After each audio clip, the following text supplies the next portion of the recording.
नमस्कार दोस्तों, ज्ञान दर्पण में आपका स्वागत है। हमारा आज का विषय है मुहावरे और उसकी विशेषताएं। तो आइए सबसे पहले हम मुहावरे की परिभाषा देख लेते हैं। जिन वाक्यांशों का सामान्य अर्थ न लेकर विशेष अर्थ लिया जाता है उन्हें मुहावरा कहते हैं। मुहावरे किसी सामान्य अर्थ का बोध न कराकर किसी विशेष या विलक्षण अर्थ का बोध कराते हैं। मतलब हम जो मुहावरा बोलते हैं उनका शाब्दिक अर्थ नहीं लिया जाता, उसका अलग से विशेष अर्थ प्रयोग में आता है। क्या आप जानते हैं अरबी भाषा का शब्द मुहावरा ही हिंदी में जाकर मुहावरा हो गया है।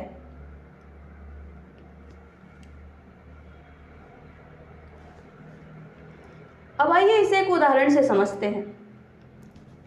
उदाहरण नंबर 1, थोड़ी संपदा मिलने पर उसका दिमाग आसमान पर चढ़ गया। तो किसी व्यक्ति को थोड़ी संपदा यानी धन मिल गया है, तो क्या उसका दिमाग निकलकर आसमान पे चला गया है? इसके शाब्दिक अर्थ का यहाँ पे कोई मतलब नहीं। तो इसका विशेष अर्थ क्या होगा? थोड़ी सी संपदा किसी को मिली है तो उसे घमंड आ गया है। उदाहरण नंबर 2 देखते हैं। घर वालों की आवाज़ सुनकर चोर 9-2-11 हो गया। तो घर वालों की आवाज़ करने की वजह से चोरों की संख्या में बढ़त हो गई है। यहाँ पर भी इसके अर्थ का कोई भी मतलब नहीं है। लेकिन जब हम इसका विशेष अर्थ देखते हैं तो पता चलता है कि घर वालों की आवाज़ सुनकर चोर भाग गया। तो इन उदाहरणों से यह समझ में आता है कि मुहावरा के प्रयोग से भाषा में सरलता, सरसता और प्रवाह उत्पन्न होता है। मुहावरे का तो काम ही यही है कि बात को इस खूबसूरती से कही जाए कि सुनने वाला समझ भी जाए और उससे प्रभावित भी हो जाए। अब आइए इसकी पहली विशेषता देखते हैं। मुहावरे वाक्यांश होते हैं। इनका प्रयोग वाक्य के प्रसंग में होता है, अलग से नहीं। वाक्यांश का अर्थ है छोटे वाक्य किसी बड़े वाक्य का हिस्सा। जैसे कि मान लीजिए कोई कहता है कि पेट काटना, तो इसका कोई विलक्षण अर्थ प्रकट नहीं होता है। अब पेट काटना क्या शाब्दिक अर्थ देखेंगे तो इसका मतलब ये तो नहीं है कि कोई गया और उसने अपना पेट काट दिया। लेकिन अगर कोई कहे कि मैंने अपना पेट काट कर अपने लड़के को पढ़ाया है, तो वाक्य के अर्थ में विलक्षणता उत्पन्न हो जाती है।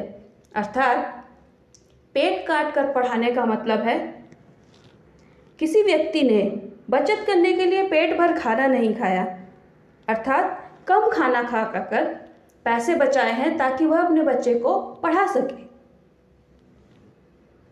विशेषता नंबर 2, मुहावरा कभी भी अपना असली रूप नहीं बदलता, उसे पर्यायवाची शब्दों में नहीं बदला जा सकता है।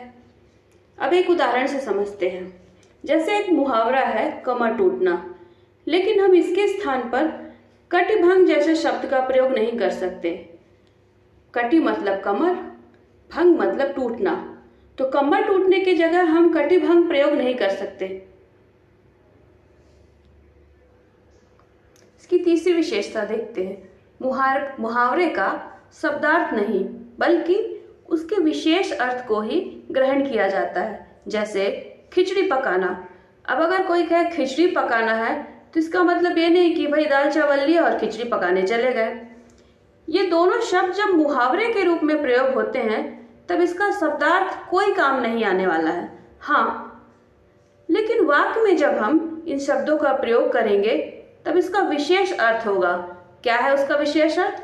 गुप्त रूप से सलाह करना। अब आइए मुहावरे की चौथी विशेषता को देखते हैं। मुहावरे का अर्थ प्रसंग के अनुसार होता है। जैसे लड़ाई में खेत आना, इसका अर्थ है युद्ध में शहीद हो जाना, न कि लड़ाई के स्थान पर खेत का चला आना। अर्थात लड़ाई के स्थान पर खेत नहीं चला आ रहा, बल्कि लड़ाई में खेत आने का अर्थ मतलब है युद्ध में शहीद हो जाना। आइए पांचवी विशेषता देखते हैं। मुहावरे भाषा की समृद्धि और सभ्यता के विकास के मापक हैं। जो समाज जितना अधिक उन्नत, व्यावहारिक और कर्मठ होगा, उसकी भाषा में इसका प्रयोग उतना ही अधिक होगा। कहने का तात्पर्य यह है कि जो सभ्यता जितनी विकसित होगी उसकी भाषा का विकास भी साथ में उतना ही होगा। नंबर 6, हिंदी के अधिकतर मुहावरों का संबंध शरीर के भिन्न भिन्न अंगों से है। यह बात दूसरी भाषा के मुहावरों में भी पाई जाती है, जैसे मुंह, कान, हाथ, पाँव इत्यादि पर अनेक मुहावरे प्रचलित हैं। जैसे यह मुंह और मसूर की दाल, इसमें मुंह का प्रयोग किया गया है। आँख का अंधा नाम नयन सुख, यहाँ आँखों का प्रयोग किया गया है इत्यादि। अब आइए 7वीं विशेषता देखते हैं। समाज और देश की तरह मुहावरे भी बनते बिगड़ते हैं। नए समाज के साथ नए मुहावरे बनते हैं। अगर प्रसिद्ध प्रचलित मुहावरों का वैज्ञानिक अध्ययन करें तो यह स्पष्ट हो जाता है कि हमारे सामाजिक जीवन का विकास कितना हुआ है। मशीनी युग के मुहावरे और पुराने समय के मुहावरे में बड़ा अंतर दिखता है। आइए इसे एक उदाहरण से समझते हैं। उदाहरण नंबर 1, कौड़ी का 3 होना। कौड़ी का 3 होने का अर्थ होता है बहुत ही सस्ता होना। पहले के ज़माने में कौड़ी चलती थी, अभी के ज़माने में कौड़ियों का कोई प्रचलन नहीं है। दूसरा उदाहरण है गढ़ फतह करना। उस समय राजा महाराजाओं का समय था जब किला वगैरह को फतह किया जाता था, तो उस समय गढ़ फतह करना प्रयोग में आता था। गढ़ फतह करने का मतलब होता है कठिन काम करना। लेकिन आज के समय में कौड़ी और गढ़ ये सारे शब्दों का प्रचलन नहीं है।